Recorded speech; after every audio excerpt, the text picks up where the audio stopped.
ഇയ്യോബ് അദ്ധ്യായം 39.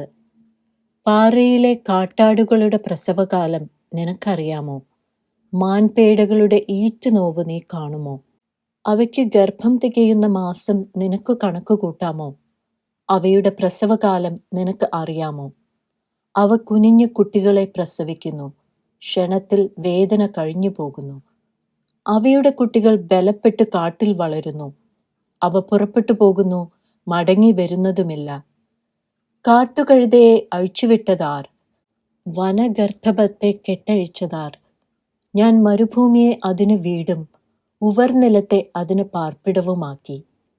അത് പട്ടണത്തിലെ ആരവം കേട്ട് ചിരിക്കുന്നു, തെളിക്കുന്നവന്റെ ഒച്ച കൂട്ടാക്കുന്നതുമില്ല.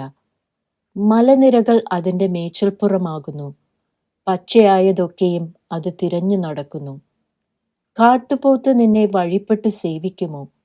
അത് നിന്റെ പുൽത്തൊട്ടിക്കരികെ രാപാർക്കുമോ? കാട്ടുപോത്തിനെ നിനക്ക് കയറിട്ട് ഉഴവിന് കൊണ്ടുപോകാമോ? അത് നിന്റെ പിന്നാലെ നിലം നിരത്തുമോ? അതിന്റെ ശക്തി വലുതാകിയാൽ നീ അതിനെ വിശ്വസിക്കുമോ? നിന്റെ വേല നീ അതിന് ഭരമേൽപ്പിച്ചു കൊടുക്കുമോ? അത് നിന്റെ വിത്ത് കൊണ്ടുവരുമെന്നും നിന്റെ കളപ്പുരയിൽ കൂട്ടുമെന്നും നീ വിശ്വസിക്കുമോ? ഒട്ടകപ്പക്ഷി ഉല്ലസിച്ചു ചിറക് വീശുന്നു, എങ്കിലും ചിറകും തൂവലും കൊണ്ട് വാത്സല്യം കാണിക്കുമോ? അത് നിലത്ത് മുട്ടയിട്ടേച്ചു പോകുന്നു, അവയെ പൊടിയിൽ വെച്ച് വിരിക്കുന്നു. കാൽ കൊണ്ട് അവ ഉടഞ്ഞു പോയേക്കുമെന്നോ കാട്ടുമൃഗം അവയെ ചവിട്ടിക്കളഞ്ഞേക്കുമെന്നോ അത് ഓർക്കുന്നില്ല. അത് തന്റെ കുഞ്ഞുങ്ങളോട് തനിക്കുള്ളവയല്ല എന്ന പോലെ കാഠിന്യം കാണിക്കുന്നു. തന്റെ പ്രയത്നം വ്യർത്ഥമായി പോകുമെന്ന് ഭയപ്പെടുന്നില്ല. ദൈവം അതിന് ജ്ഞാനമില്ലാതാക്കി, വിവേകം അതിന് നൽകിയിട്ടുമില്ല. അത് ചിറകടിച്ചു പൊങ്ങി ഓടുമ്പോൾ കുതിരയെയും പുറത്തു കയറിയവനെയും പരിഹസിക്കുന്നു. കുതിരയ്ക്ക് നീയോ ശക്തി കൊടുത്തത്? അതിന്റെ കഴുത്തിന് നീയോ കുഞ്ചിരോമം അണിയിച്ചത്? നിനക്ക് അതിനെ വെട്ടുക്കിളിയെപ്പോലെ ചാടിക്കാമോ? അതിന്റെ ഹുങ്കാരപ്രതാപം ഭയങ്കരം. അത് താഴ്വരയിൽ മാന്തി ഊക്കോടെ ഉല്ലസിക്കുന്നു. അത് ആയുധപാണികളെ എതിർത്ത് ചെല്ലുന്നു. അത് കൂസാതെ ഭയത്തെ പുച്ഛിക്കുന്നു, വാളിനോട് പിൻവാങ്ങി മണ്ടുന്നതുമില്ല.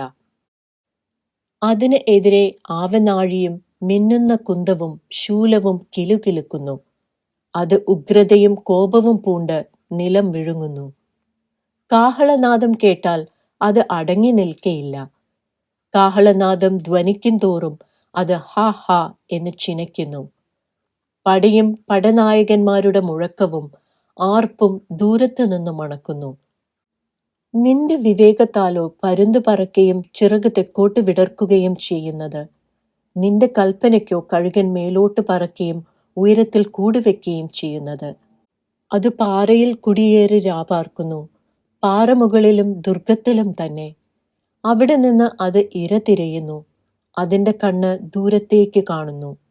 അതിന്റെ കുഞ്ഞുങ്ങൾ ചോര വലിച്ചു കുടിക്കുന്നു. പട്ടുപോയവർ എവിടെയോ അവിടെ അതുണ്ട്.